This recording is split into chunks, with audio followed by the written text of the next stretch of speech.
New York City Board of Transportation. The New York City Board of Transportation, or the Board of Transportation of the City of New York, NYCBOT or BOT, was a city transit commission and operator in New York City, consisting of 3 members appointed by the mayor. It was created in 1924 to control city-owned and operated public transportation service within the New York City transit system. The agency oversaw the construction and operation of the municipal independent subway system IND, which was constructed shortly after the board was chartered. The BOT later presided over the major transfers of public transit from private control to municipal control that took place in the 1940s, including the unification of the New York City subway in 1940.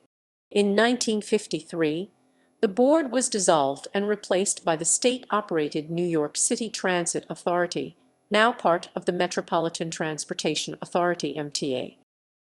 History. Background. In 1874, the New York State Legislature passed a bill allowing for the creation of a Rapid Transit Commission in New York City, which was formed in 1875. This commission mapped out elevated railway routes that would be built by private companies, but did not plan any underground lines.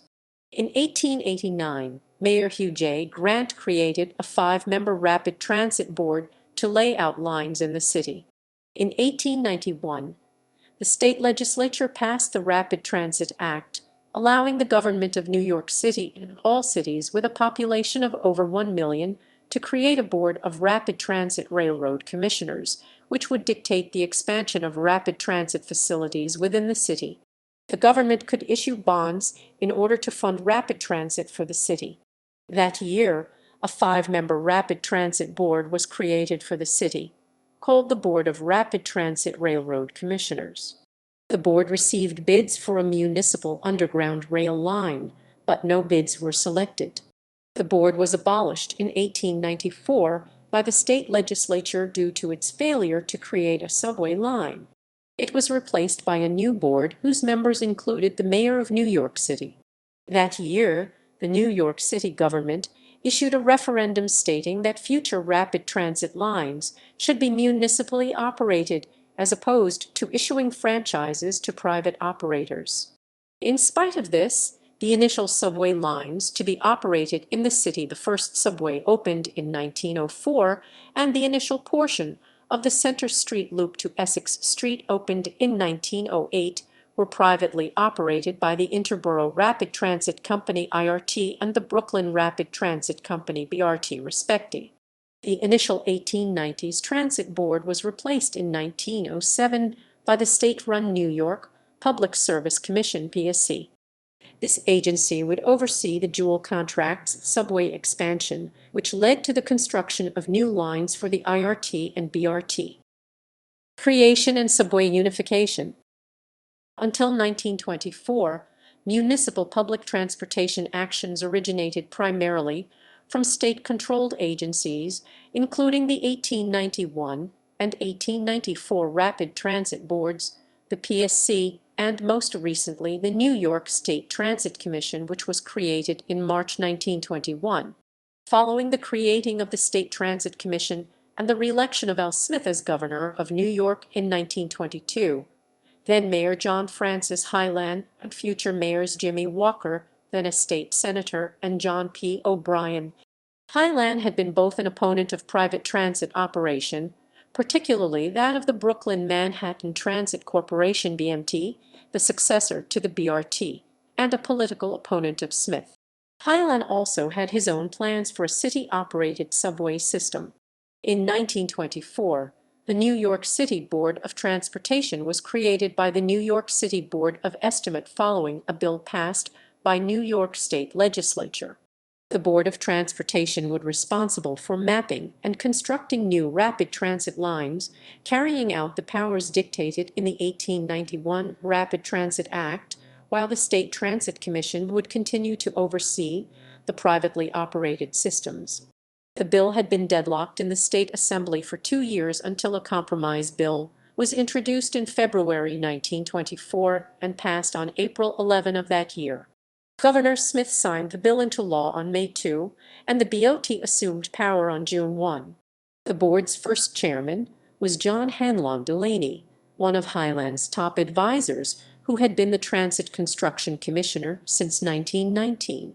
The BOT would release the initial plans for what would become the Independent Subway System (IND) on December 9, 1924, based largely off of Mayor Highland's plans. The first IND subway line and the system's trunk line, the IND 8th Avenue line, broke ground on March 14, 1925, and was opened on September 10, 1932. On August 29, 1929, the BOT released its first major plans for the expansion of the city-owned system still under construction. A revision of this proposal was released almost 10 years later on July 5, 1939. These plans would later be called the IND Second System and would go largely unbuilt due to the Great Depression and World War II, beginning on June 1, 1940 under the mayoral administration of Fiorello H. LaGuardia. The Board of Transportation took over the assets of the IRT and BMT for municipal operations in an event referred to as unification.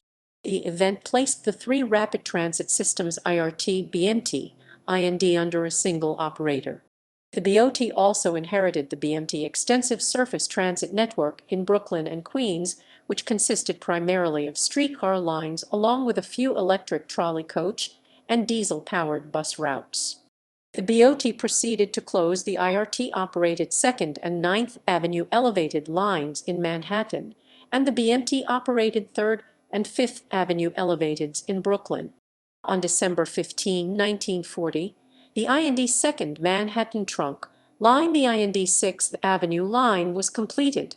In 1941, the BOT began motorizing the former BMT streetcar lines in Brooklyn and Queens into diesel bus routes or trolley coach routes. The further motorization of surface lines and the completion of the IND system, however, was delayed due to World War II.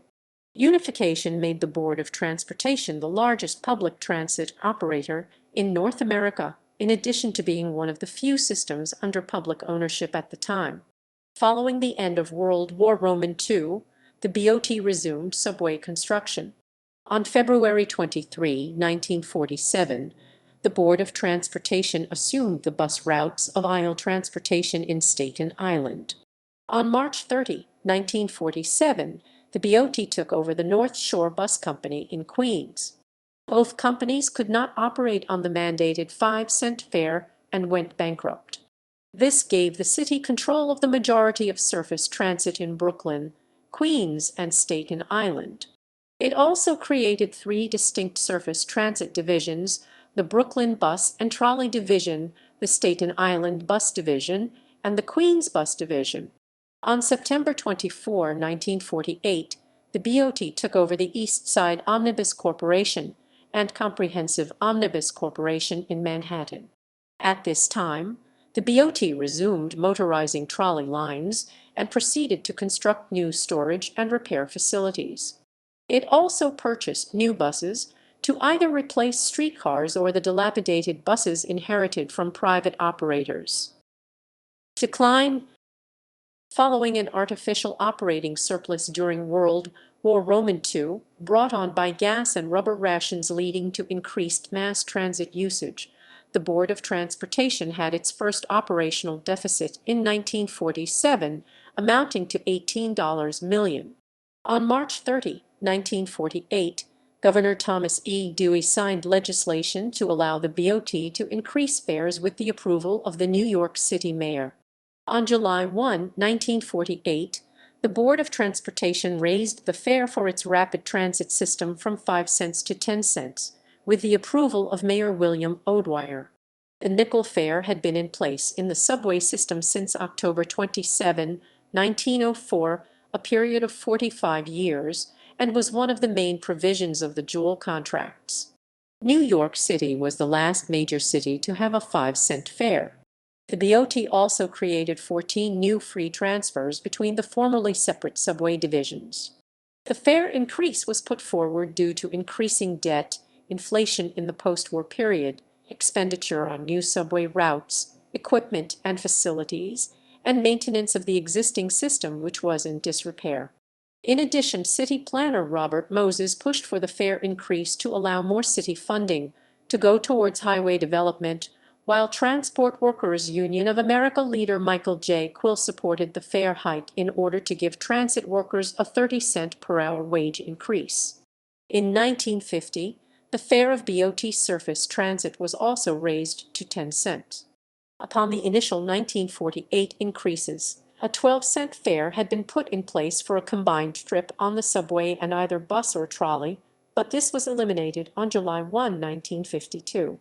The fare hikes did not effectively increase revenue for the Board of Transportation to offset increasing operation costs, while system ridership plateaued due to the American car culture and increasing migration to the suburbs.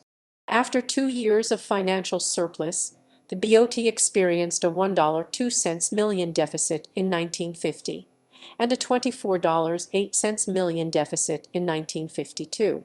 The BOT was also criticized due to the influence of politics on the organization, the direct control over the board by the mayor, and the use of the city's operating budget to subsidize transit operations. In March 1953, the New York State Legislature created the New York City Transit Authority NYCBOT, a public authority without direct control from a political office, with members appointed by both the governor and mayor.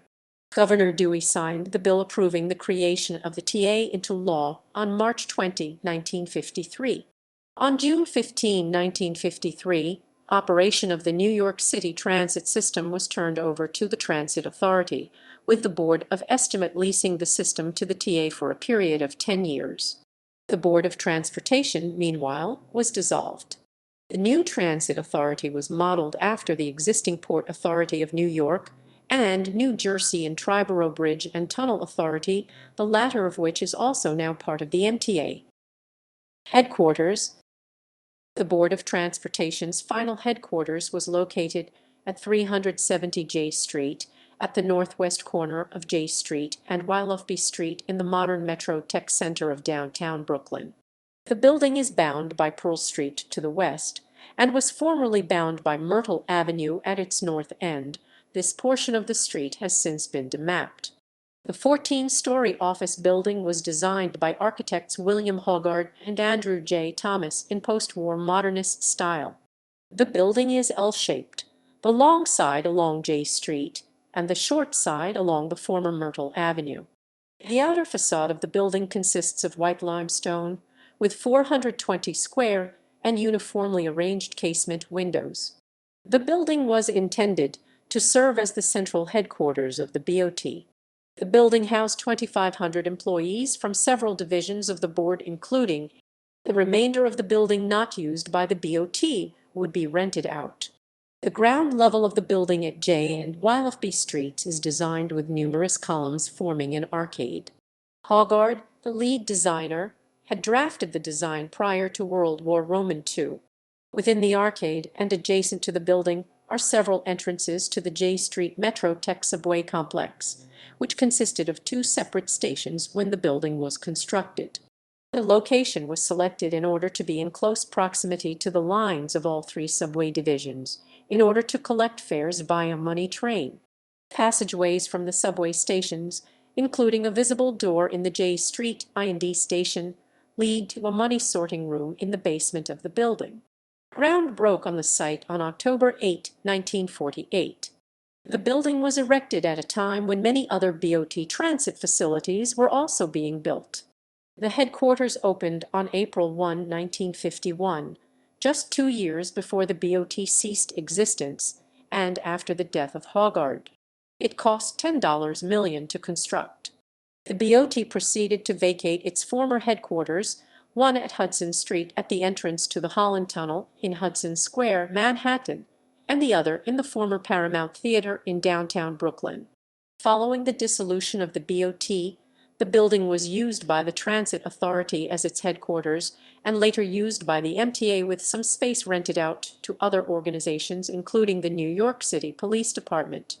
In 1990, the Transit Authority moved its primary headquarters out of 370 J Street to its current location on Livingston Street. Other MTA operations were moved to 2 Broadway, now the headquarters of MTA Bridges and Tunnels, in Manhattan in 1998. In January 2006, the money train operations ended, after which the MTA largely vacated the site. The building is currently being converted for use as part of the Brooklyn campus of New York University. References equals